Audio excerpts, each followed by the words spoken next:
Okay. So hi, everybody. Thank you for joining us for this webinar on assistive technology tools for learning. I'm Kelsey, and I'm from the University of Massachusetts Amherst. I'm the IT Accessibility and Assistive Technology Coordinator here, and I'm co-presenting with Brandon today. Hi, Brandon. My name is Brandon Drake. I'm from UMass Lowell. I'm the Assistant Director for Assistive Technology and Disability Services. So Brandon and I are both really excited to kind of be a part of this webinar series that we're putting together for the system. Some others will be coming up with Christina England and also with Matt McCubbin and Josh Pearson. So definitely be on the lookout for some of those. This actually came out of the cross-campus accessibility retreat, the system-wide retreat that happens annually. It was a request to have more micro-learning and more opportunities for training on assistive technology and accessibility. So this is in response to those. So we're talking about assistive technology today specifically. It was a topic that came up that people felt they didn't have a lot of understanding and knowledge about. So we thought, well, why don't we give you some of that? And this is by no means comprehensive because there is so much assistive technology out there. It's really impossible to show you everything in about an hour or so. But we are going to highlight some different categories for assistive technology that Brandon will talk about later. And we'll show you some different things that we've picked and chosen from all the different options, and we'll demo some of that for you as well. So one of the ways that if anyone's ever attended a presentation with me, you will always know that I will show a series of images. And so on the slide right now, there's one image on the left-hand side, and it's 3 different people of different heights standing on the same sized box looking over a wooden fence at a baseball game. The shortest person, however, is unable to see over the fence. The middle height person is just barely seeing over the fence, and the tallest person is completely seeing over the fence and is also first in line for a foul ball to the face. So we consider that equal access in terms of they've been given equal opportunity to get access, so they're all in the same size box. However, the second image on here shows a redistribution a bit. So now we have equal access to see the game itself, which means the tallest person is no longer standing on a box. The medium height person is standing on 1 box, and the shortest person is now standing on 2. So they're all at the same height looking at the baseball game, so it's equitable access.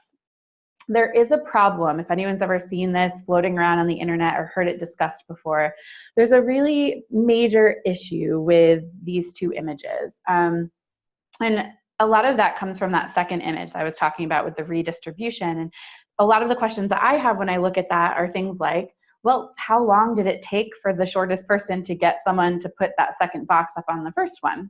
I have questions about, well, did someone have to physically pick up the person and put them on top? How much of the game did they miss? Did they pay the same price to see the game? Also, I have just some logistical questions about, well, what's the insurance of the baseball field to be using this as an accommodation? There's a lot of layers to this, but that second picture is pretty problematic, and it's really a great indication of or a great representation of what students in higher education face every day. It's very reactive, it's very accommodation based. And so I think when we think about assistive technology, we're really trying to think about it in a third frame of mind, which is another image on the screen now, where we're trying to break down and remove barriers altogether. So now on the screen, that third image has a chain link fence. So all of the people, the 3 people that I referenced before, aren't standing on any boxes. They're just looking at the fence at the height in which they exist in, and they can see the game right through that chain link fence. So no accommodations are needed. They had access right away. Nothing looked vastly different about them. They didn't miss any of the game. So a lot of those questions I had about that second frame are kind of taken away because it's been universally designed. So although there's a role for accommodations, and sometimes an accommodation is assistive technology, although there's a role for it in certain circumstances, we can also think about our role as people working in higher education to remove systemic barriers so that people who use assistive technology have access to these things that we experience on our campuses every day, whether it's academics or the workplace or anything else. So it's a really powerful series of images to really think about your role in supporting students as learners, or other people that you might work with, or people that might use assistive technology and you don't know. It can be really impactful how we carry ourselves and present information, whether it's a PowerPoint or whether it's a Word document, whatever it might be. So these images are helpful in kind of conceptualizing that. So what is assistive technology? So the legal definition is long and boring, but basically it boils down to any product or device that can be used to help somebody with a disability, which is really great because that is a very wide scope of things that we can deal with in our jobs, and it makes our jobs very exciting.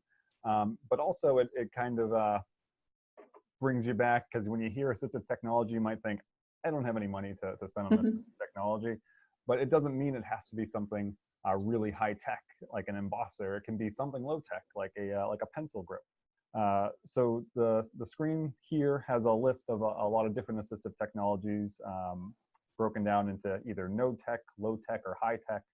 And just some examples from some of the lists are like magnifying glasses for no tech, picture boards and books for no tech. Some of the low-tech examples are like captions or video descriptions or talking calculators. And some of the more high-tech AT are like e-readers, touch screens, speech recognition software. So we are going to talk about several different categories of this today, things that we're using in our office, things that you can use in yours. But the really great thing is that it is a very, very broad topic, and a lot of times we're seeing more often now is assistive technology, also referred to as adaptive technology, was a lot more designed specifically for students with disabilities. So like hers, while it had students with disabilities in mind, that kind of technology is becoming way more mainstream, where we're spending tens of thousands of dollars for that before. Now there's text-to-speech available that everybody's using. So assistive technology is becoming a little bit more ubiquitous, where it is available and sometimes it's just difficult to find. And hopefully this is going to be a presentation too that helps you find those things that are already there that you don't have to go spend $10,000 on finding. So I often get a lot of questions about assistive technology and the role with educational technology. So I'm going to kind of just address that on the offset. All assistive technology is educational technology. So when we're thinking about students as learners, students require assistive technology, some students, to be able to meet their educational and academic goals and tasks. A lot of people don't realize that relationship, so they think that ed tech or educational technology is substantially separate from assistive technology, and that's just not the case. They're just, one is just a part of the other. So if you just think about it in your brain, as all AT is ed tech, but not all ed tech is AT. So one way that we determine assistive technology needs at the University of Massachusetts Amherst is through an evaluation process. And we primarily use something called the HAAT framework, or HAAT, and it stands for Human, Activity, and Assistive Technology. The idea behind this is that a person is people are gray. They have a variety of needs. It's the age-old saying, once you've met one person with a disability, you've met one person with a disability, which is really why it's important to be able to evaluate a person or a human's need, whether they're a younger student, an older student, or anywhere in between. And really, on our campus, we also do assessments for employees as well. So we're really looking at the person as a whole, and we're looking at what are the activities they're trying to complete. Are they academic in nature? How is the disability impacting access? What tools are helpful or harmful? You know, sometimes we're taking in information from their medical doctors, so there's a massive difference between someone who needs a trackball mouse and someone who needs more of an ergonomic armrest that is associated with a mouse that has only buttons to press versus a ball to move. So there's a lot of differences in how we look at something, because someone with one repetitive stress injury might be different than another versus someone who needs to control their entire computer with their voice. So we're really looking at the person, what their specific disability or difficulty, or whether it's temporary, situational, or permanent, whatever that looks like. And we're trialing things and testing things in their exact environment where they're hoping to complete these tasks. So whether it's at their desk, whether it's in the library, whether any simulated environment that we can provide that is closest to that person's individual experience, we want to look at what those activities are, and we want to make sure that we can address their need across a variety of these different opportunities where they'll be using assistive technology. And only after we look at those things and trial some of those things can we say, this person needs, or we recommend blah, blah, blah, blah, blah. So some of the tools that we'll show you today. And some are very expensive, some are kind of middle range, and some are free, which is great as well. But it is really important to kind of frame your understanding that because one person with a disability is vastly different than another, just like people in general, right? The needs are going to be different. And so it's really hard to just, we purposefully on our campus, we purchase a variety of tools, and we match students and faculty and staff with the specific tool that meets their need the best, because it's not the same for everyone. So when we talk about things like Read and Write and Kurzweil, well, those are similar programs in that they do similar things, and we'll get to that in a little bit, but they're very different in nature than something like Quillsoft, which does something very similar to Read and Write and Kurzweil, but is a way easier framework to work within. So I'm always assessing things like, well, what's the physical load? What's the cognitive load? What kind of technology do they currently have? You have to consider things like socioeconomics as well. There's many layers to an evaluation. So it's a really critical part of this whole process. So downloading AT software at your university. So I can speak to UMass Lowell. Something that we have here is called the VLab, which is an online client. And basically the way it works is originally a lot of the departments had specialized software like engineering software that they didn't want to have to put on every student's computer. So the solution was to have a virtual machine that you could log into. So a lot of the machines that we have on campus, like in the library, aren't actual PCs. They're just access points to the VLab client. And that is what actually runs, runs Windows, and they can put all the software on there that they want. So like a engineering student would see engineering software, a psychology student would see psychology software. But one of the great things is every student is going to see accessibility software when they log in. So the two big ones, or three big ones that we have are JAWS, Zoom Text, so we have Fusion, and Read and Write Gold. So any student that logs into any machine on campus is going to have access to those. And they can also access those by downloading the client to their personal machine. So if they didn't have access to JAWS for whatever reason, they could access it through the client and get it right on their personal machine off campus. Assistive technology at UMass Amherst works slightly differently, but somewhat similar as well. And you, whoever is watching this, might want to check in with your school and your either Assistive Technology Center, Disability Services Office, or equivalent to find out how to get technology that you need or that you're curious about. So at Amherst, we do have a website. This is our link tree that's on the screen right now. It's linktr.ee/UMassATC. And so students, staff, and faculty who are a part of UMass Amherst can go to our actual website, which is umass.edu/IT/assistive. And on there, they can download a variety of different things. We also have a bunch of free tools on there as well. But our site-wide licenses include Read and Write. It includes Kurzweil, Zoom Text Fusion with JAWS. And we also have Equatio, which is a math license, support for math as well. And on our campus, we have a bunch of trial technology, from switches to mounts to eye gaze to adaptive mice, adaptive keyboards. We fabricate things when needed using things like Instamorph, which is like a moldable plastic.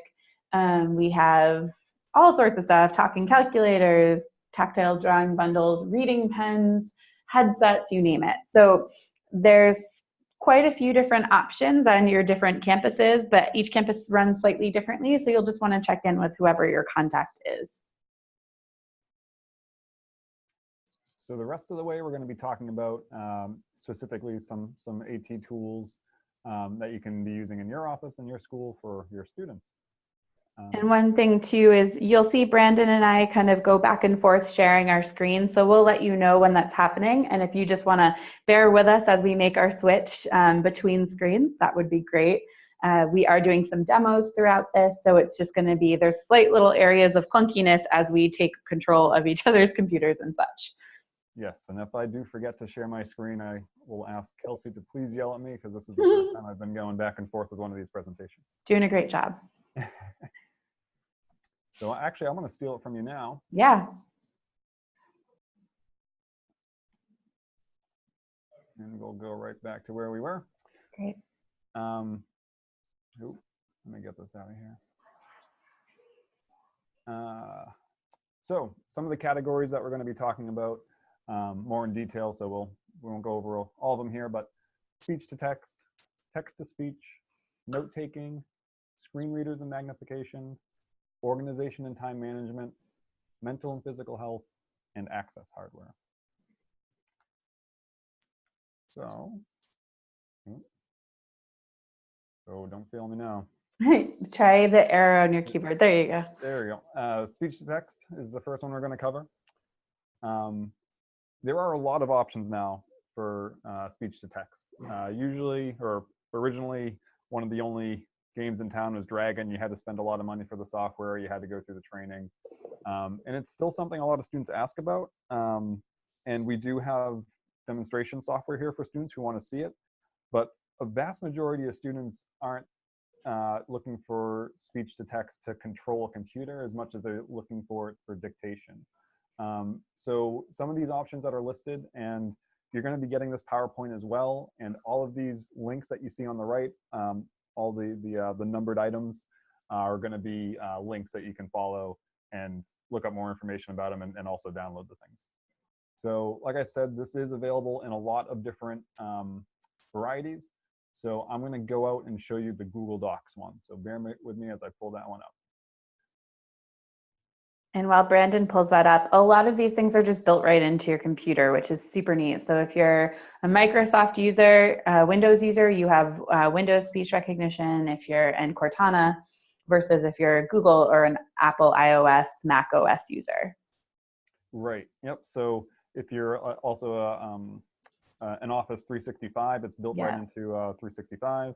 The one we usually show students is the Google one, because most students have used this coming in. And they're most familiar, but yeah, definitely let them know of all the different options so they can pick the one that's going to be best for them. But it's usually as easy as this. So for the Google Chrome one, you do need to open a Google Doc, but you also need to use the Chrome browser. You can't use a different browser to use this feature. But to activate it, all you need to do is go to Tools and go to Voice Typing. You'll come up with a little button that you click to speak, and now it's going to be typing everything that I'm saying. Period, new paragraph. And you can navigate the document this way by giving it some key phrases. So it does a pretty good job right out of the gate. There's no training needed. And as you heard when I said new paragraph, it jumped a couple lines. There are a lot of different phrases that you can use for punctuation and getting around the document. So if you do really want to use this, you can become a really big power user, and it can really save a lot of time when you're writing your paper. One of the big reasons we show this to students isn't for mobility or anything like that. We have a lot of students that just have writer's block, and they just cannot put the pen to the paper. They can't bring themselves to type something. So sometimes we just turn it on and we just talk about what they're going to be writing about. And they just see the things coming up on the screen after we've talked for about 5 minutes, and we can start parsing it from there, putting it more into a logical paper order. So finding the technology is one thing, but figuring out how it's going to work for your student is another. So always keep your mind open when you're using these kind of things to see how it would work for a student that you're working with. And one thing too that's really important to understand is that technology never replaces a skill. So what Brandon was referencing is completely true. It's like you might use technology to get to an area that makes something a little bit easier for you to access, but that doesn't necessarily mean that it fixes any of the difficulties that you're having. So if you still have difficulty with syntax or writing papers, you're still going to need some guidance on how to construct meaningful sentences and things like that. So it doesn't make any of those difficulties just vanish. Great point. Thank you. But yes, again, you can go into this and go into your PowerPoint after this, and you can pull up these links to see the different options for the different platforms. And some of those platforms are more accessible than others. So in Apple, the really nice thing in Mac OS is that you have a keyboard shortcut by hitting FN, the FN key twice quickly in succession. The good thing about that is it will, if you're in a text field, it will pop up and you can automatically start speaking, and it does have an auditory cue when it pulls up. And Microsoft 365, that one you can toggle to and turn on as well. Google Docs is a little bit trickier with the way that the microphone comes up is more of an overlay. So if you're a screen reader user, it's going to be more difficult. And iOS is pretty great because Siri allows for it's pretty easy to activate Siri once you get it activated on your phone or your mobile device. I'm not quite sure about Android because I'm not an Android user, but I don't know if you know anything about Android, Brandon, in terms of TalkBack and how easy TalkBack is to integrate with any of those speech-to-text options. But I haven't tried that myself, so I can't really speak to it. That's okay. So it's just one thing to think about if you're out there. If you have a user who is using other assistive technology to access other assistive technology, just make sure that whatever you show is accessible to them. Right. So the next thing we're going to talk about is text-to-speech. This is another one that's fairly popular among students. And there are, again, a lot of options. So one that I'm going to show you today is Read and Write Gold. Or just Read and Write, rather. So this software is at the Lowell campus. We have it available to all students. Like I mentioned, it is available on the VLab, but it is also available for download if you wanted to have it on your computer locally. So any student, faculty, staff with a ID, and also at UMass Amherst can download this directly to their computer. And this one has a lot baked in, and I'm going to pop out of this for a second, so bear with me. Oh. So many windows. So this will just take a second to fire up, but the big thing that students do use it for is the reading out loud. It'll read Word documents, PDFs, websites, but there's a lot of other literacy tools built in as well. There's word prediction when you're typing, which can help a lot. When you're trying to spell a word, you can get the first couple letters and it'll try to guess in context what you want to say, and it'll give you a few options and you can click the correct one. It helps out a lot with typing the wrong word, confusing there, and there. You can always click on a word. It'll give you the word in context, how it's appropriately used, and you can choose the correct version for what you're trying to do. But what I want to show you now is the like reading a textbook. So, and this can be used in conjunction with some of the tools that we're going to show you later on. Like document scanners on your phone, where you can scan a document, open it up right in Read and Write Gold, and do all these things as well. So I'm going to open just a quick textbook file that I had gotten for a student before. So I had already gone and highlighted in this that you're going to see this pop up. And that's a really great thing. It does keep the highlights. So if a student is reading a textbook, they can highlight, read the first few pages, get out of it, come back, all their work's going to be there. And one thing too that's on Brandon's screen right now, when Read and Write opens, because it is quite a robust program, it takes a second to kind of get everything open. There's a big toolbar that like docks at the top of your screen. And right now you can customize the way that that toolbar looks. So you can have it with icons and text. You can have it with just text, with just icons. You can have it larger, smaller, and you can kind of customize that toolbar and what features appear to you as you use them. So it's really interesting. And what he did click on was, you clicked on PDF Aloud, correct? Yes. Okay, so he selected that, and that's what's opening this textbook right now. And that's a very good point. And one of the things that turns students off a little bit with this is they'll install it, and the default is that there will be no text for the buttons. Yeah. There'll just be 1,000 buttons like this. And they're like, I don't know what any of them do. So the very first thing we tell them to go into which setting so they can see what the text is for each button, give them a little bit more context.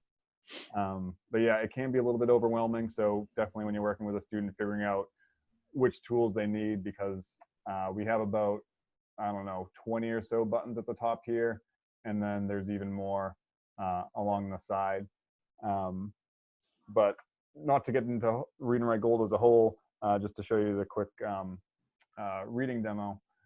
As I mentioned before, I had put in some highlights here. And the default way that this works is you can click anywhere in the document and it's going to start reading. So we'll give this a try. Documents from this period reveal widespread suffering and despair. Indeed, people who had enjoyed prosperity and good. Not exactly the happiest thing to pick, but sorry for that. It's just the first one that I had. It'll read out loud. You can change the voice by going into the settings. You can make it male, female, change the speed, change the pitch. So it's really customizable. A really great thing for students who might feel overwhelmed as well is all of the buttons have little drop-down menus next to them. So for any of the buttons you don't know what it does, you can click the drop-down, and the very last option in the menu is going to be watching a video tour for that button. So it'll walk you through exactly what it does, how to use it, give you more information on what it can do. And what Brandon has on his screen too is a textbook with some things highlighted in different colors. And the cool thing about that is you can export different colors to get different effects. So I could highlight like things in blue that are all related to a character in the book, and things in yellow that are all related to a time period, and so on and so forth, if that's helpful to you as a learner. And you can export by color, by location in the book, yada, yada, yada. Right. So not to go through the whole thing and make you watch the render, but this is something that you would look like. So just exactly what Kelsey was talking about. These obviously aren't going to make a whole lot of sense because I grabbed random things, but it'll keep the same color. You can sort it from there. You can choose which colors you want to bring. If you just wanted to bring that blue highlights, you can do that. So a really great tool for studying, So it's just a document of text right now that pulled from the book, and it's chunked by yellow and then blue and then green and then pink. So it helps to visually organize for very visual learners. Yes.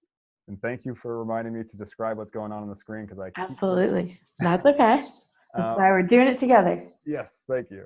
Yeah. So also with the highlighting, so we had a few single words highlighted here, like again, randomly, widespread, despair, tomb, again, sorry, depressing. But you can also export those vocabulary words. So Brandon is dark, if no one learns anything else from this. This is all subconscious too, which is probably not great. So you can export that vocabulary list and those same words, widespread, tomb. You can add words as well. So I added penguin because I made it a little bit more cheery.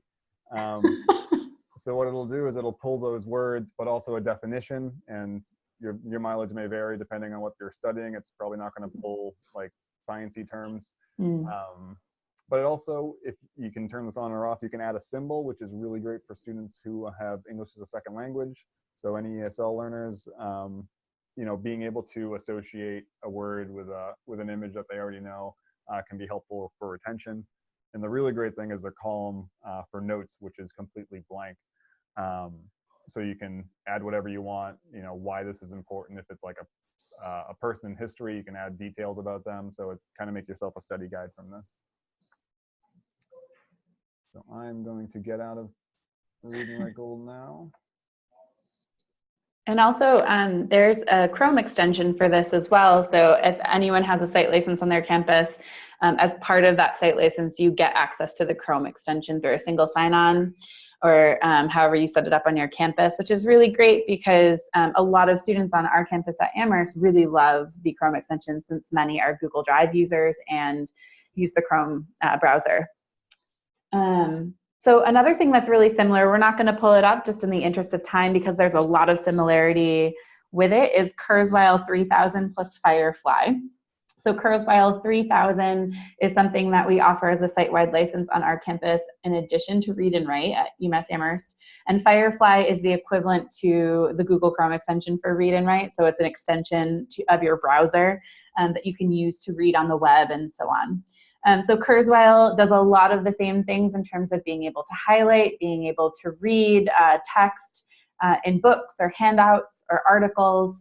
If those articles aren't accessible, meaning the text is not extracted and readable by a screen reader of some kind, you can put your documents or books through something called optical character recognition, which goes through and extracts text from the image of the file itself, so it becomes readable.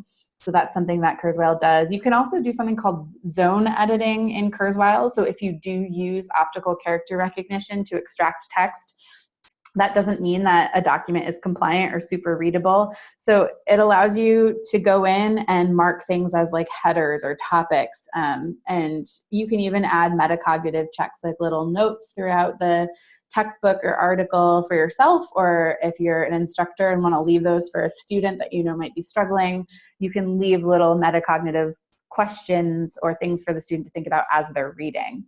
So there's a lot of really cool things you can do with Kurzweil as well. Kurzweil 1000, so 3000 is not technically fully accessible to a screen reader user for someone who's blind, but Kurzweil 1000 is, and we offer that in our Assistive Technology Center at UMass Amherst still, just because it is accessible to screen reader users who find this to be a helpful tool. All right. All right. The last thing that we're going to talk about for text-to-speech was just the speak button in MS Office. So you can also do this in pretty much system-wide and on Apple. But one of the things that you can do if you're a PC user that is really kind of not intrusive at all is adding a speech button. So the image that we have up on the screen is just a view of the top left corner of Microsoft Word, where you have the save button, the undo button, but also there's now a speak button. And I won't go through all the steps here because it's pretty clear, but basically all you would need to do is go into File in Microsoft Word, you go to Options, and then you click the Quick Access toolbar, choose Commands from the All Commands menu, and then just select the Speak option. And then you can add that and it'll always pop up there. And just to show you how that works, again, I'm going to pop out of this, so bear with us. I'll just open back my highlights. So I have my highlights open from Read and Write Gold, and I can press the play button that we've installed up here. Nomads also felt the pinch as settled society. So the downside, it is not very great for the book. that is the big downside. The upside is that it is like super unobtrusive. We have students that prefer to use this for like exams if they did need text to speech instead of using other technology, just because it's baked in. So sometimes more is less, or less is more rather. Not being overwhelmed by all the buttons in a piece of software like Read and Write Gold or Kurzweil.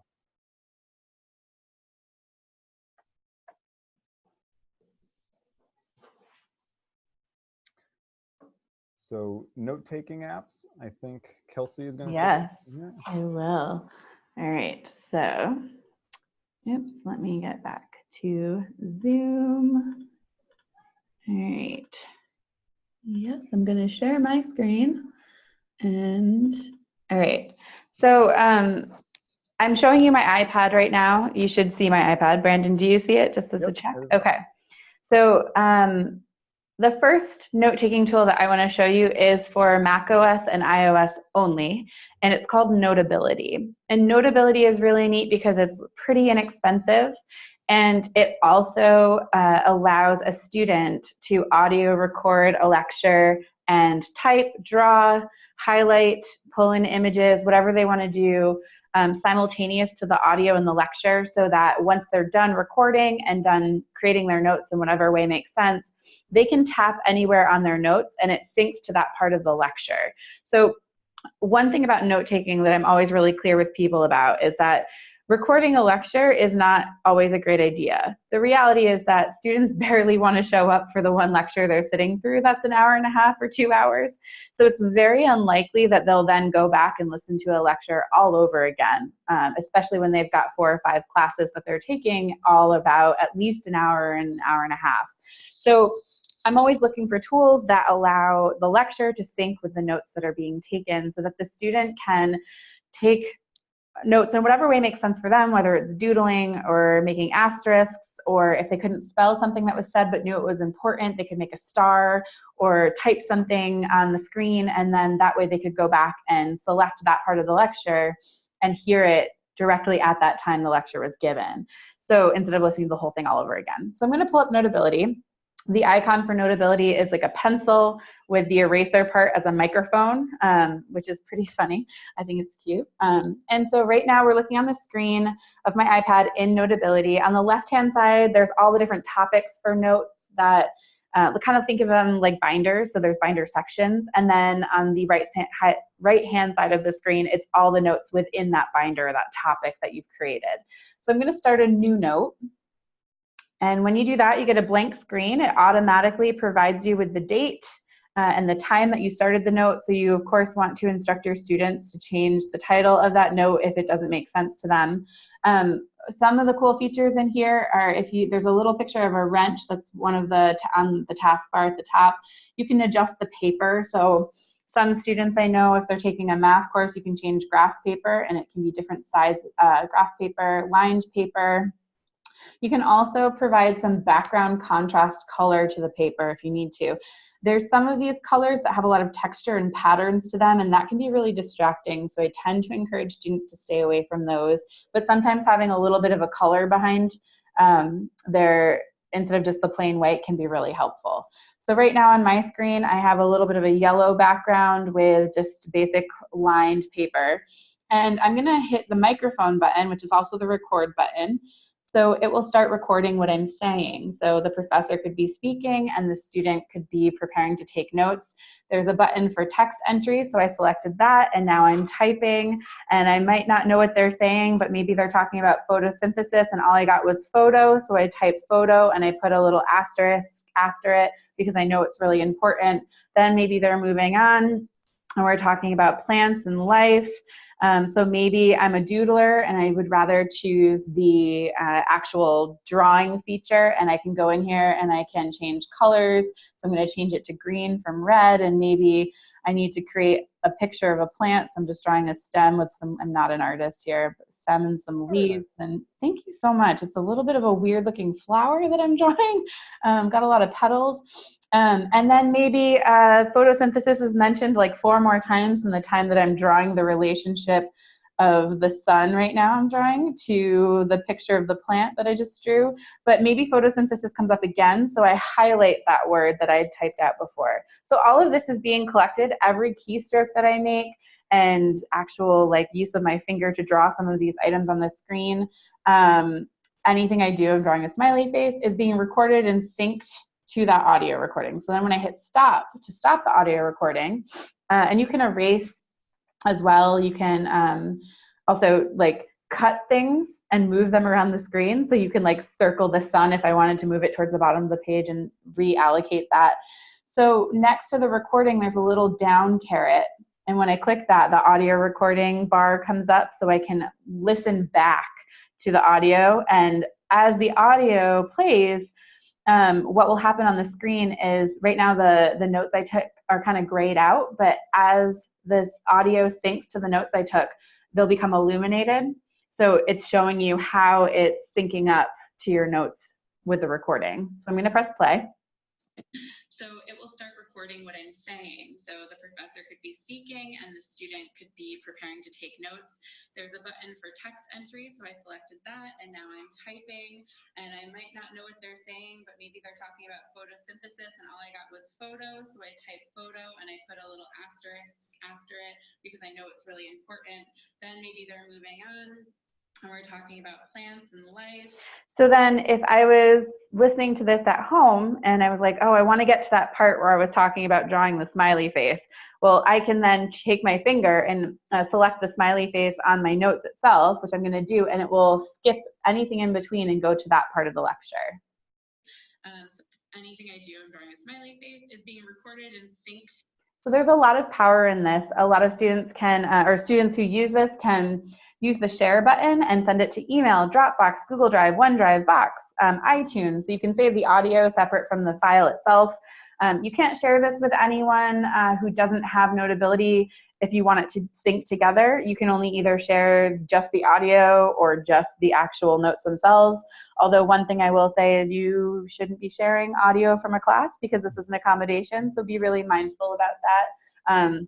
But you can export it to iTunes for your personal use if you only want to listen to it for whatever reason. But it's just good to know that these options are available in here. So that's Notability. So I think if I go back, I'm gonna let Brandon take over to show you Audio Note. And after seeing your demonstration, I'm not sure if we need to see Audio Note, honestly. Oh yeah, that's okay. Because okay. It is very, very, very similar. Okay, so, very similar. similar. Pull back up the PowerPoint. You're still Yeah, on the iPad. I will do that, and let me reshare. I'm going to share my desktop. All right, can you see that, Brandon? Yep. Okay. We're on to the smart pens. Yeah, go ahead and chat about that. But just a note about Audio Note. Oh yeah, go ahead. Just everything that Kelsey said about Notability, it will essentially do the same. So it's available for iPad, iOS, Android, Mac, PC. But the main draw of that one is typing. So obviously iPad on the iPad for Notability, you have the virtual keyboard, and it's not great for typing. But if you did have a student that did need to type, it does the same exact thing where it will sync the audio lecture to the typed notes. There are some tools as well for drawing, just like in Notability, a little bit more difficult to use with a mouse than with your finger. But again, it's essentially the same thing, just a little bit of a different user would probably prefer that if they prefer to type. And Audio Note, the cool thing about it is that it's device agnostic. So yes. I, as an iOS user, can download the Audio Note app. And so if you know someone who prefers Audio Note, it's also cheaper. So if someone prefers Audio Note over Notability, I think Notability is $10 or $15, and I believe the Audio Note's like $3 or $5. Yeah. It might be free for some platforms. It varies. It's anywhere from like 5 to 20, I think, for PC. Yeah, it's a little more expensive for the PC. Okay. Version, so you can try it to see if you like it. But yeah, that's great. That's always good. It's something we recommend to students is try it before you buy it if you can. But students could also download Audio Note on the iPad if they really like that particular program. It's cheaper on the iPad and they can still draw with their finger. And smart pens, again, this is all in the same vein. It's syncing your audio notes, or excuse me, syncing your handwritten notes to the audio lecture. So just like Kelsey showed you with the Notability app, when you're handwriting your notes with the pen, after the lecture, you can go back, tap anywhere on your handwritten notes, and it's going to play that part of the lecture. So it's a really good chance where you can possibly not take full notes. You know, if you can put question marks or symbols that mean something to you, like I missed something or I need to ask the professor about this. And when you are done with the lecture, you can either bring it to the professor or bring it to the tutoring center and tap on it and say, I don't know what the professor meant here. Can you help explain it to me? And it's a lot easier than having a student try to explain what they need help with when they don't quite know what they need help with. Yeah, definitely. Some drawbacks to the smart pen I do want to say is that it's quite expensive. Yes. And I've had a lot of students who get frustrated because there's a bit of a cognitive load in knowing how to connect it to your computer, remembering to charge it, and then also connecting the notes to different platforms. Another thing too is not many of the students that I talk with anymore want another external device. They'd really rather use something that's built in. And many students coming from K-12, now that we're in the digital generation, have grown up typing. So lots of things to keep in mind as you're thinking about an AT evaluation and thinking about note-taking tools. Okay, let's see. Next. Oops. All right. Screen readers and magnification. So the purpose behind screen readers and magnification tools are really to support people who are blind or low vision or have other visual needs. There's on the screen right now information about JAWS, all the commands for VoiceOver and NVDA. There's also a link to a screen reader demo on here as well if you've not experienced that before.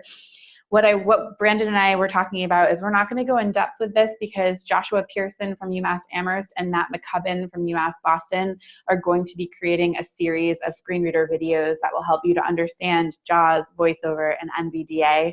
I'm not sure if they're doing a narrator one, but you could always ask them or reach out to them if you have questions about that. So we're not going to get into it today other than saying if you're curious about these, you're welcome to visit this slide number 25 in our presentation, explore some of those commands, what that is, what that looks like, check out the screen reader demo if that's helpful. But really it allows people who are blind or low vision to access everything on the computer that a mouse user might use or do. It speaks visual information that's happening on the screen from anything like pop-ups that are coming up, timeouts, allows you to read documents, to send emails, all sorts of things. So it's a neat tool, but we're not going to spend time on it because you're going to get a whole series dedicated to it soon. And there's also a lot of built-in magnification tools. iOS and macOS offer Zoom, which is something that allows magnification of the iPad, any mobile device or phone, as well as macOS, so the desktop or the laptop version of their software or their hardware. And then Windows has an equivalent as well. I'm actually not sure about Android because, again, I'm not an Android user. But Brandon, do you have is there magnification on Android? Again, I haven't actually explored that in Android. Okay. I haven't played with that. I think there is, but I don't use Android, so I'm unfortunately not going to be a great person to ask about that. But I'm pretty sure that they have an equivalent Zoom feature. But what I'm going to do is show you what Zoom looks like on the iPad. So I'm going to switch over and share something different. Can you confirm you see my iPad? iPad is up. All right, so I'm going into settings. So settings is a little gear button. We're in the general settings. From there, I'm going to choose accessibility. And from there, I'm going to select Zoom and I'm going to turn Zoom on. And what that's done is created this little box on my screen. And the rest, so it's kind of taking up about a little less than half of my screen. And inside of that box, it's been magnified to, let's see, quite a lot. It doesn't tell me on the actual screen, but almost all the way up for magnification. So at least maybe like 800%. And then you can select part of the box that will open up a series of controls. So you can zoom out from that box. You can choose a region of your iPad to look at with magnification on. You can resize the lens that I'm looking at. So right now it's taking up just under about half of my iPad. And so I could make it much smaller or much larger. I can choose a filter as well, which is adjust the colors. You can do inverted, you can do grayscale, you can just keep it as normal, and you can do low light. So I'm just gonna choose no filter.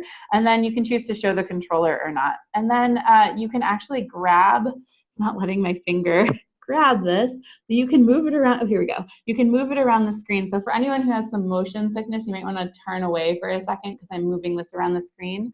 But wherever I move this box, it magnifies that area or region of the screen so that I can see it and read it much clearer, more easily as well. So you can click zoom out once you're done when you choose that settings button, and it will remove the lens. You can also magnify the whole screen. So on my settings right now, I'm looking at the accessibility settings in Zoom.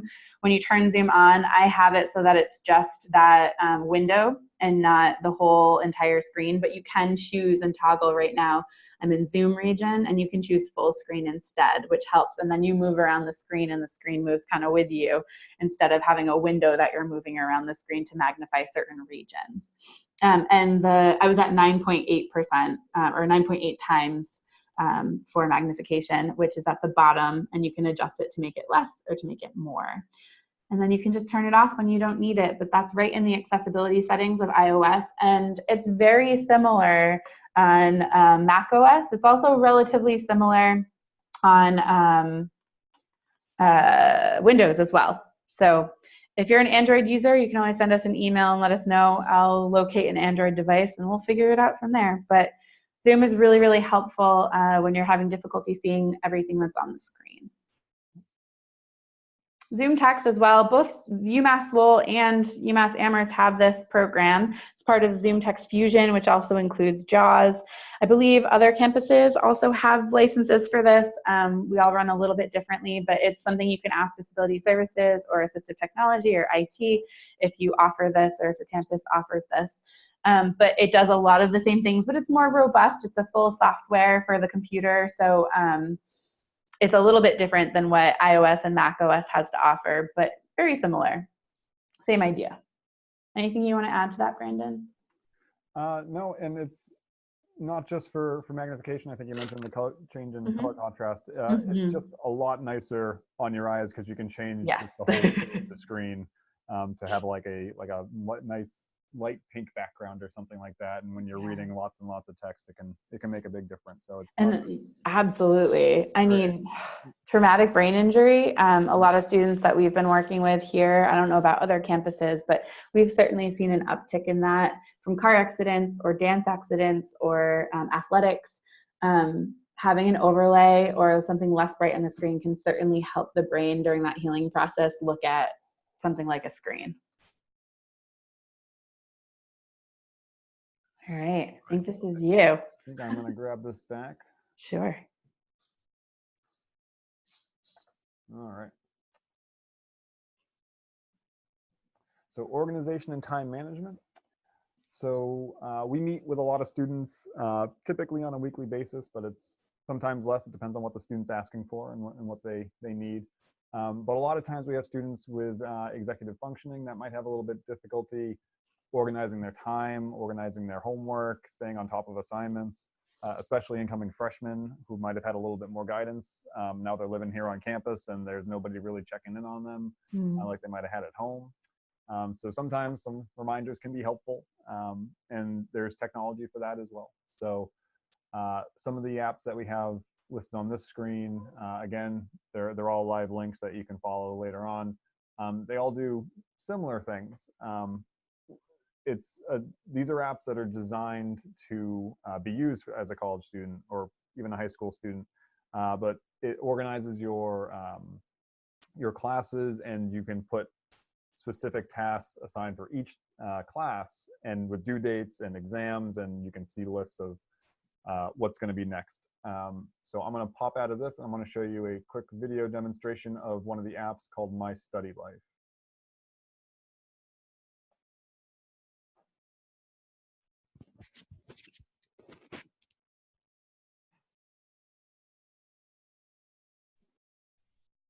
Maybe I will.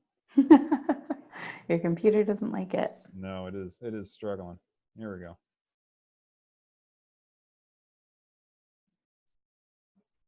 So Brandon's just pulling up a video. My Study Life is one of the many iOS and Android apps that are available for students for tracking their assignments, homework, and their exams. The first thing that you see when you log into My Study Life is your dashboard, which is going to show you everything that's going to be due either today or within the next couple of days. So it really gives you a good idea of what's coming up. Okay, so we can see that they're already up. Is this playing up for you? Yep, I can hear it. Oh, the video itself, you mean? I see the dashboard. This is My Study Life. Sorry, we'll Study Life is one of the many iOS and Android apps that are available for students for tracking their assignments, homework, and their exams. The first thing that you see when you log into My Study Life is your dashboard, which is going to show you everything that's going to be due either today or within the next couple of days.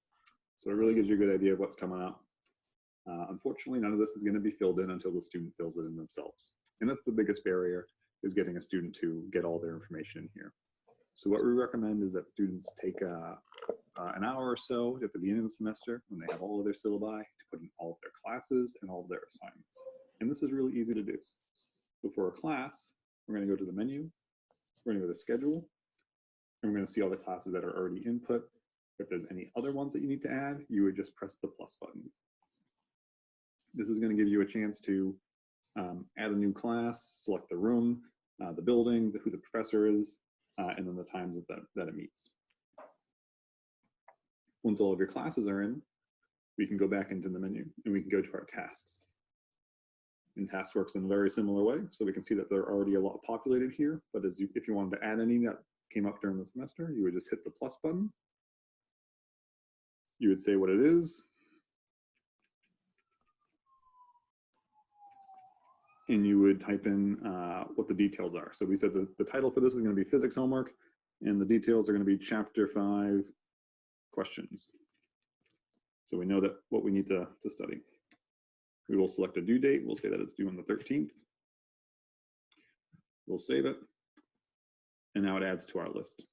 So we can see that we had a few assignments due today. They're all crossed off. We feel good about that. And due next week, we have 4 more assignments. The physics one's going to be the next one that's due. That's where we should really put our focus. Same deal with exams. So if we go back to the menu and go to exams, we'll see all the exams that we have scheduled.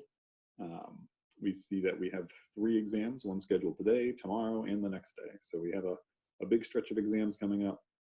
This is really helpful for kind of figuring out where there's going to be some tough times in your semester, where there's multiple exams in one day or 1 week. So you make sure that you get studying a little bit earlier. So all of the apps are going to work fairly similar. There's going to be slight differences between them. So your mileage may vary depending on which one you choose.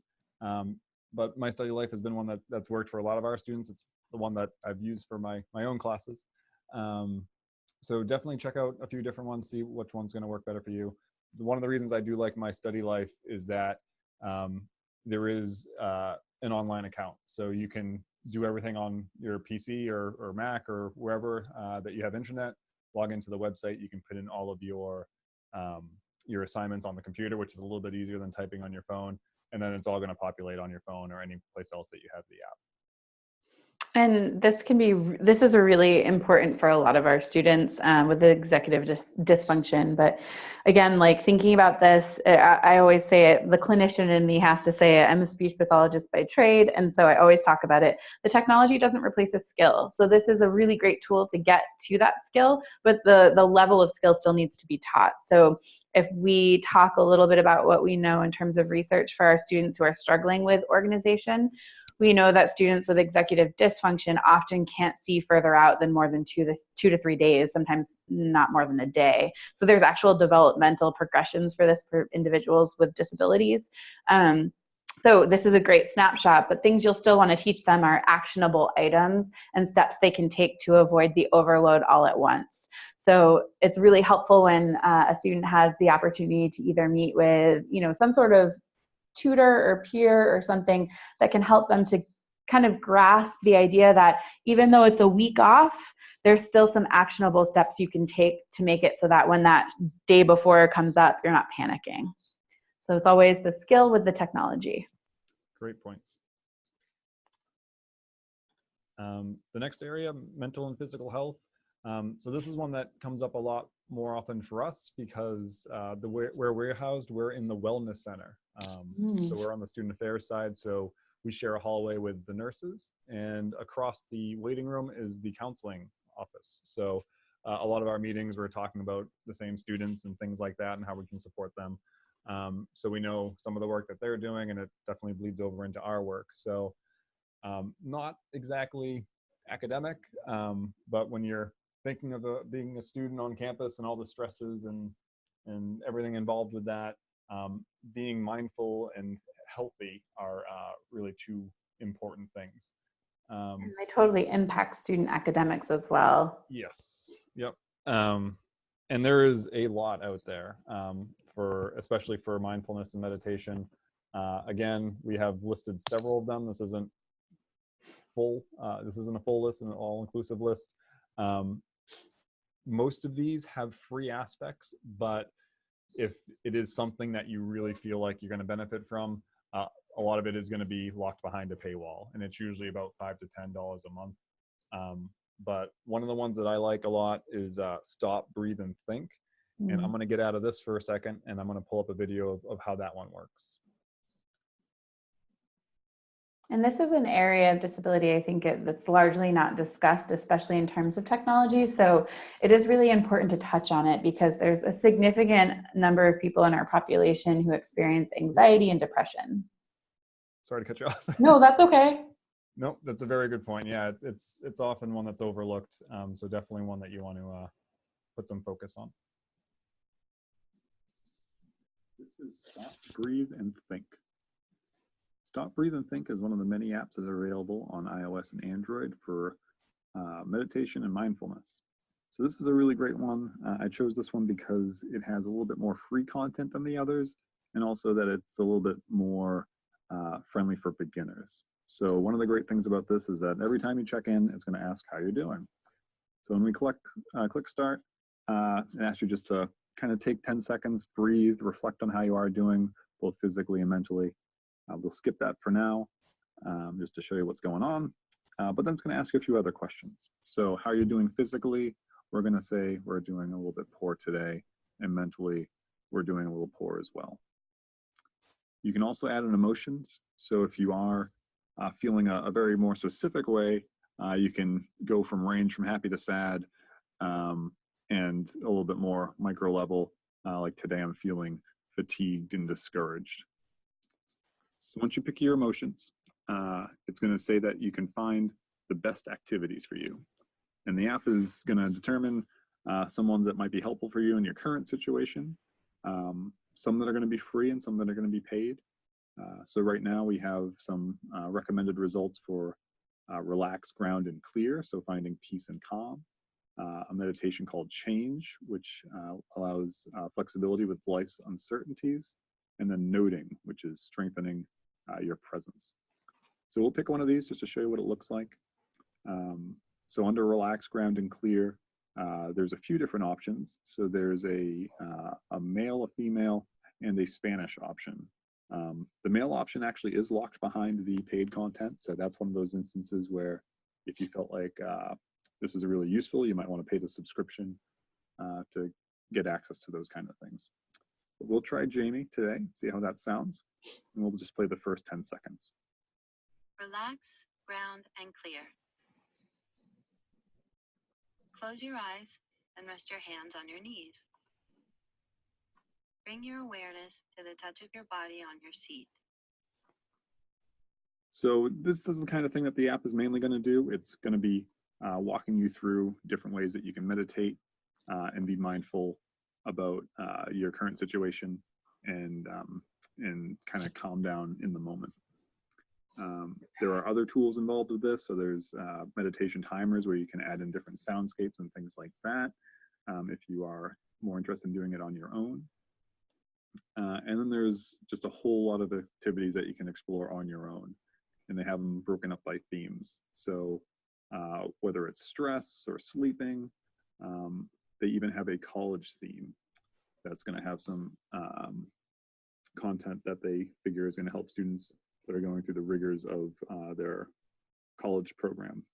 So from this, we can see that there are 3 free contents, but most of the content is going to be behind a paywall.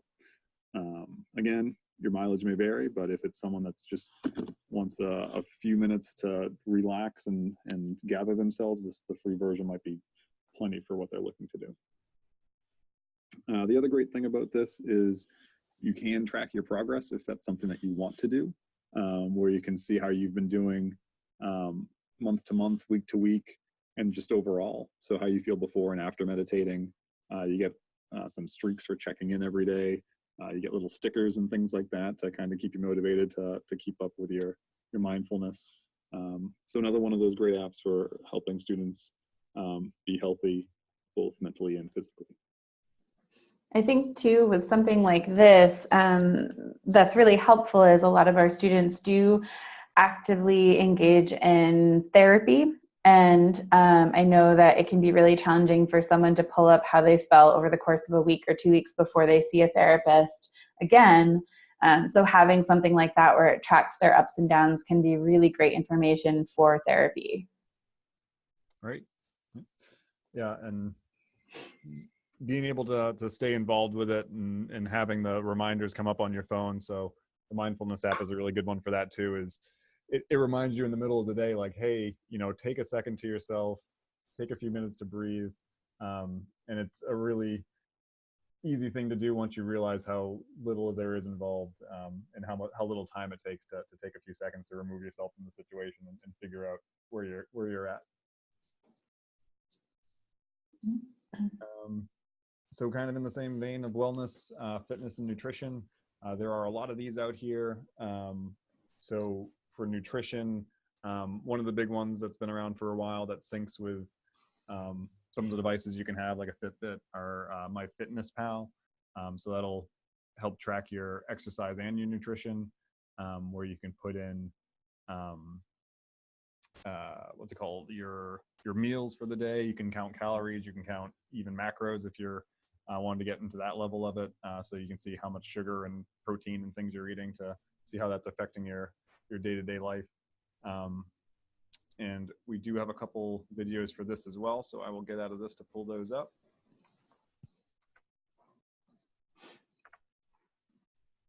So the first one is going to be MyFitnessPal. MyFitnessPal is a popular app for tracking both exercise and diet. So this can be another big problem for our students, is being so focused on academics as they're losing track of their wellness. And a big part of that is diet. So this app will allow you to track your food intake.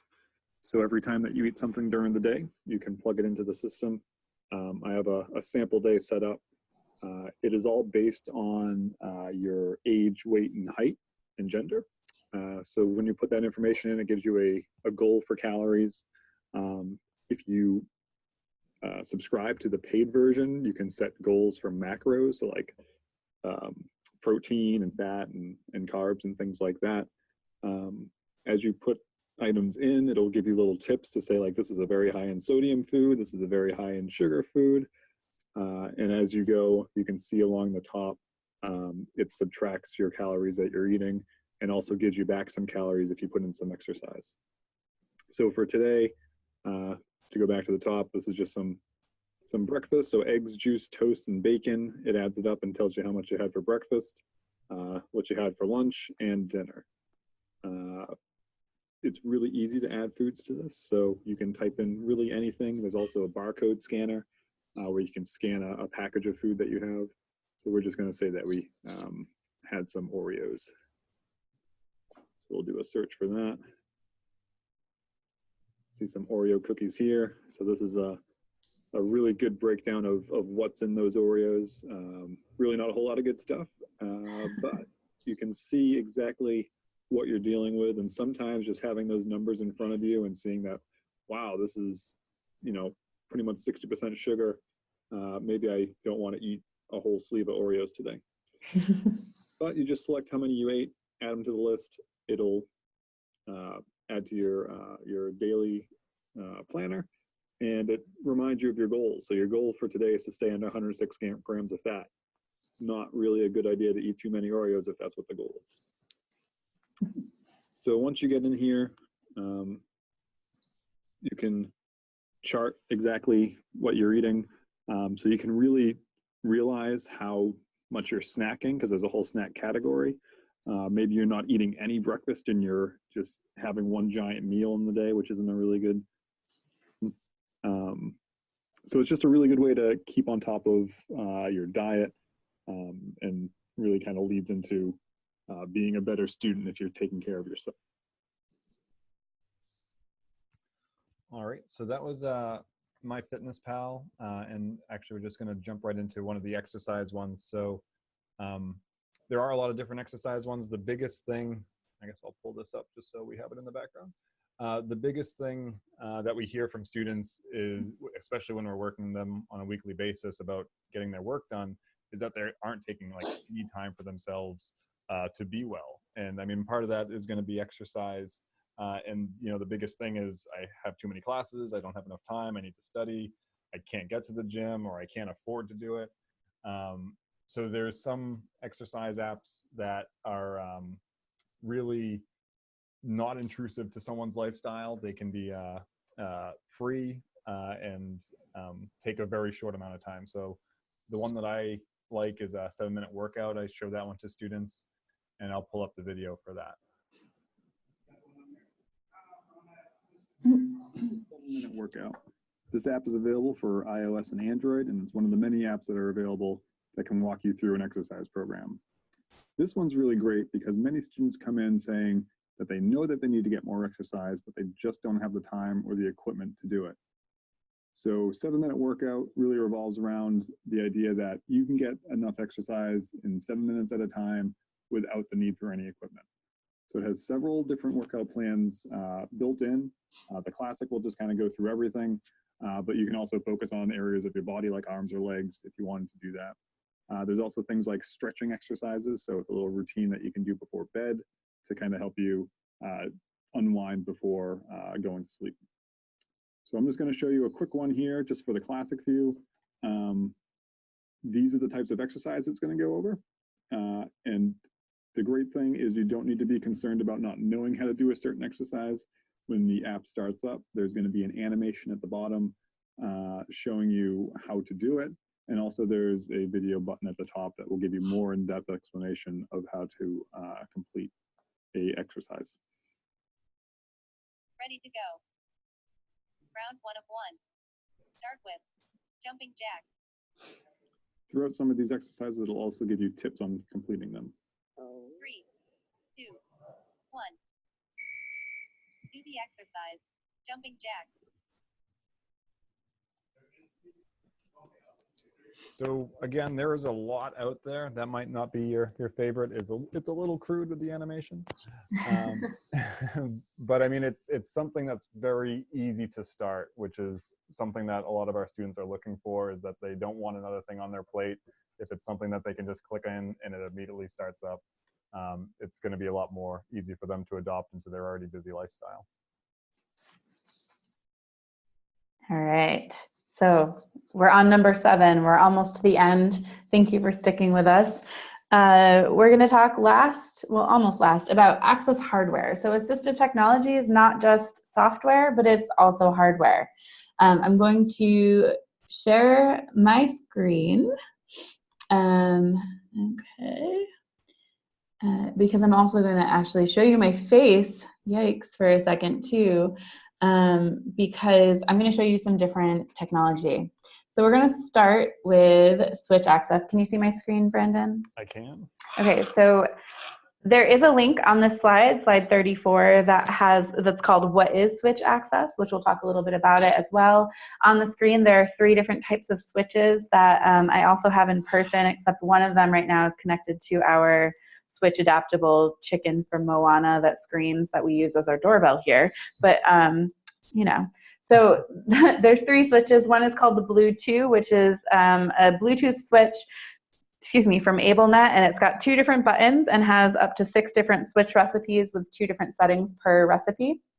So a really solid switch user would kind of be able to create a whole bunch of tasks for that switch to complete using their mobile device or their computer, whatever it might be. The next image on the screen is what we call a candy corn switch, or it's also called a proximity switch. And that one is heat activated, so you can get close to it with any piece of your body that emits heat. So when we assess switch access users, we're looking for a place on the body that doesn't fatigue and can do repetitive motion or movement. So whether it's a finger, whether it's a wrist, whether it's a leg, a foot pedal, we have an eye blink switch, a sip and puff switch here. There's also on the screen, there's a pillow switch, which is a softer switch. So someone might place a switch on their headrest of their wheelchair, and that way, you know, they're not banging their head on something really hard. So I'm going to start my video, and hopefully you'll be able to see me in a second. Oh, or I froze my screen. Can you still hear me, Brandon? I can hear you. Okay. PowerPoint's still up. All right, let me see here. I'm going to, get out of this and see if I can let you see me. I will stop sharing for a second and start my video if it lets me. It won't let me. Oh, here we go. Okay. So I'm going to start my video, and hopefully my face will pop up in a minute or 2. Wow, this is really strange. Oh, it's not letting me. Not liking it. No, it's definitely not. That's really weird. We've been doing really well here, computer, until just now. So I don't have to show you my face, I guess, to show you this, but it was going to be really cool. Oh, I guess another thing that I could do is actually share it through Camera Mouse. So maybe I'll get really creative here. I'm going to share my screen again. I'm going to pull up Camera Mouse. Can you see my face in the screen here? Yes. Okay. Very So well. we are going to get really creative and use a different video feature to show you this. But right now I'm holding up this black small switch. It's just a small button and it's pretty hard. This is a really classic switch called a jelly bean switch, and it has just this little adapter at the, or this little cord attached to it. It's a wired switch. So you would have to have an adapter to put this into a computer or a mobile device of some kind. I also have that soft pillow switch. It's kind of squishy. It feels much better if I'm putting it against my head right now if I were to be using this than something hard like that jelly bean switch. And then that Bluetooth switch is also, depending on where you might have it on your feet, you might have it for your hands. It could be a variety of different places. And then since I have you in this very tiny screen, I'm going to show you what would be next on the list, and that's eye gaze. So right now I'm holding up this little bar. It's not really very impressive, but these are quite expensive. This one's about almost $4,000. This is called a MyGaze, and it's an eye gaze machine, and this connects to a Windows laptop or a Windows-based tablet, and you download specialized software and you plug this in. It's a USB plug that allows it to go in, and then it integrates with the software, and it uses infrared light to connect to your eyes and follow your gaze patterns to be able to dwell on items on your screen, select them, and interact with them as you would with a mouse. Definitely there's a learning curve, but for people who really need to use something like this, so for people who maybe experience paralysis, someone with maybe a degenerative condition like ALS, or Lou Gehrig's disease, might benefit from something like eye gaze. So I'm going to stop sharing. Oh, well, actually, we're in Camera Mouse right now. So what I was showing you this through is something called Camera Mouse, which is open source. So you can download this on any Windows machine. And what you do is you pull open this little box. So Camera Mouse is just a button on my desktop, and I open it up, and then it's a little window that shows my face, and it says, please click on feature on face to track. So I always go into settings first, and I choose how I want to select items. So I was talking before about the eye gaze machine. You can dwell. This also uses a dwell, so I'm going to select the clicking box, and I'm going to have it be a normal radius and the dwell time be 1 second. So if I'm going to use my nose as my pointer area because it's big enough. And so when I get my nose, will become the cursor, and I'm going to put it down on our PowerPoint, and then it should open up our PowerPoint after 1 second of dwell time on that. So I'll show you that. So I'm going to select OK. And then on that little image of my face, I'm going to select my nose. And then in a second, the cursor's on my nose as well. I should be able to move the cursor. Here we go, using my nose. So the background on my screen is actually black. Can you see the cursor moving around, Brandon? Yes. Yep. Okay. So if I go down to the PowerPoint and I dwell on it, it opened right up. So I haven't used a mouse at all. And I can go to our next section, which is eye gaze. And right now we're talking about Camera Mouse. So I'm literally just using my nose, and it's connected the mouse to my nose to track it and follow it on the screen. So that's how I'm using it. So it's pretty cool for hands-free access, which is really important for some folks. So yeah. Again, this one's free. There are links on the Camera Mouse page here where you can download Camera Mouse or find out more about it. Going back to slide 35 about eye gaze, there's also a link on there that says what is eye gaze technology in case you want more in-depth information. But the two images on the screen, one person is using eye gaze to control their computer, and that person is in a wheelchair and has a variety of other assistive technology tools as part of that wheelchair. It looks like potentially a sip and puff or a bite switch, actually. So some people use eye gaze to navigate around and then choose a different type of a switch to make a selection instead of a dwell time. So that's totally an option too. And then the second picture on here is a person, a child in a wheelchair, using eye gaze to access a communication device on a floor mount that rolls. So lots of different ways you can use it. Some people do use it for access to education or work stuff, and others use it for communication or both. So now I'm going to go back in, and I believe this is you taking over here. All right, I will grab this.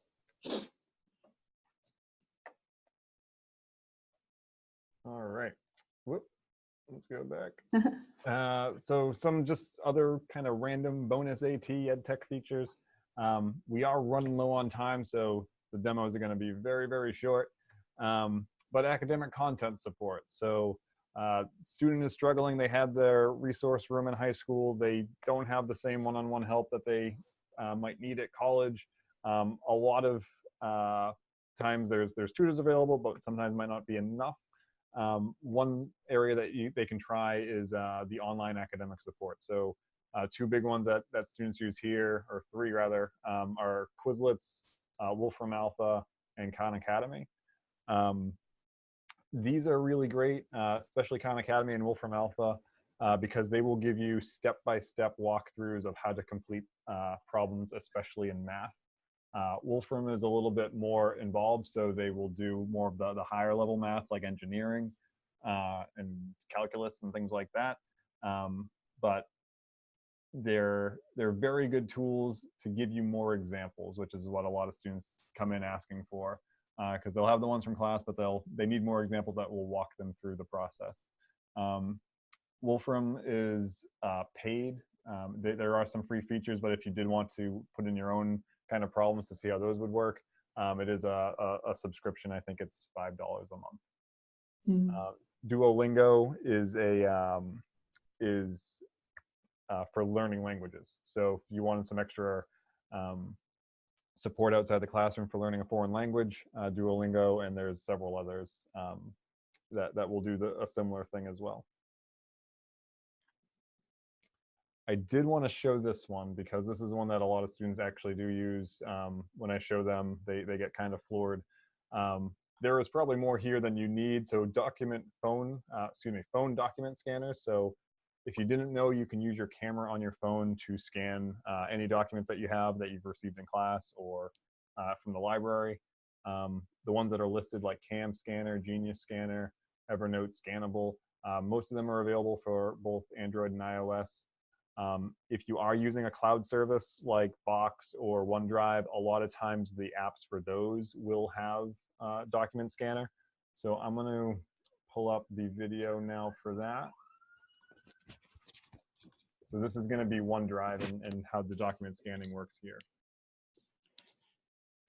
So I'm going to show you the value of having a phone scanner. And I'm actually going to show you the one that's built into the OneDrive app, because at UMass Lowell, we have OneDrive available for everybody. That's the cloud storage for anything a student might have, any documents, textbooks, anything like that. And this could be true for other things that you're using, like if you're using Box, I believe this is also functional, where right inside the app for the cloud storage is going to be a button that you can use your camera to scan a document. So I'm going to pull that up in OneDrive. And if you don't have this at all, in the PowerPoint, things like Cam Scanner or Genius Scan, things like that, they will all do this functionality. It just adds an extra step of having another app. So what I just did was I took a picture of this this document that I had on my table. Maybe it was a handout in class. Maybe it was something from the library. If it's just the one page, you would just hit the check mark. If it's multiple pages, like it is, if it is a library book, you can go through, scan multiple pages, have it all in one file. But when it's done, you just press that check mark rather. Call it whatever you want, save it wherever you want. We're just going to save it in our special phone scans folder, so we can find it a little bit easier. And you can see how unorganized I am here. And we'll click upload. And this will just take a few seconds. Obviously, the bigger it is, the longer it'll take, but usually it doesn't take too long at all. So that one's already done. We're just going to scroll down to our phone scans. We're going to find the one that was just now.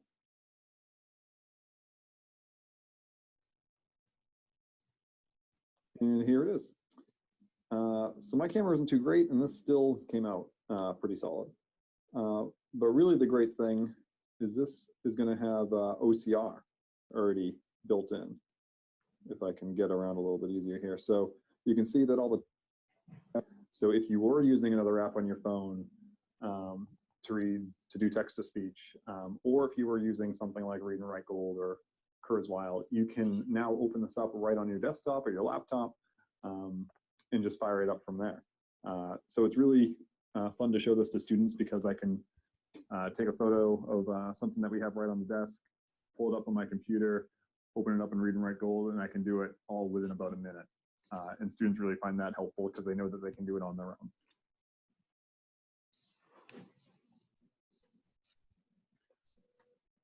All right. So again, there's a lot of different options for this as far as scanning documents.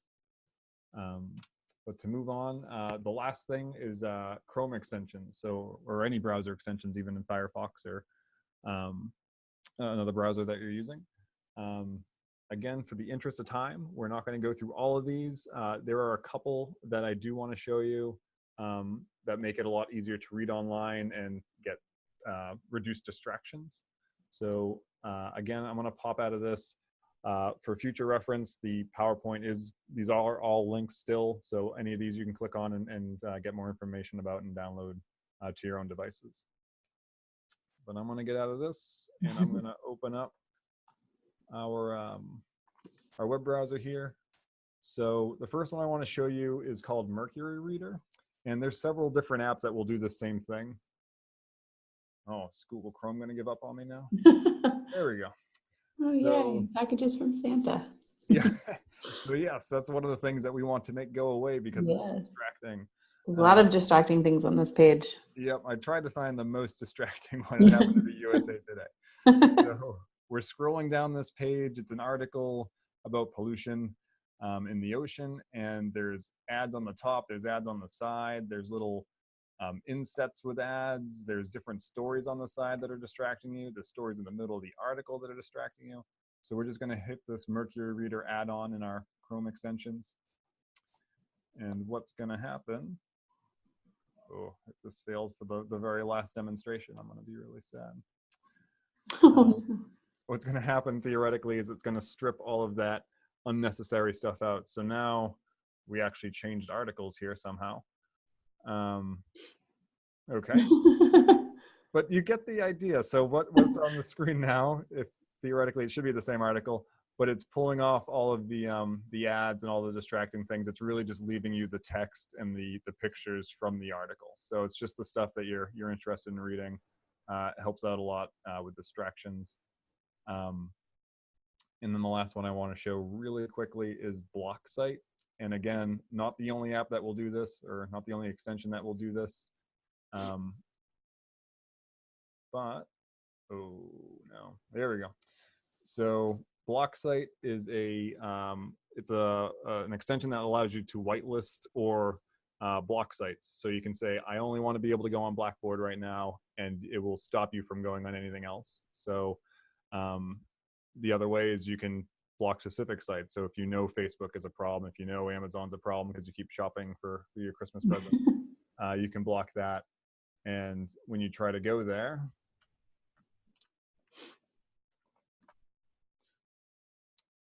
it's going to come up with another page. So this says nice try. So you put Amazon.com on your block sites list. There's a picture of a sad dog looking at a pie that they know that they can't have. So it just redirects you to what you're supposed to be doing. Obviously, this is something a student can turn off, but the idea is that the student does want to try and they're not going to turn it off. It's just that cue that they need to be redirected back to their work.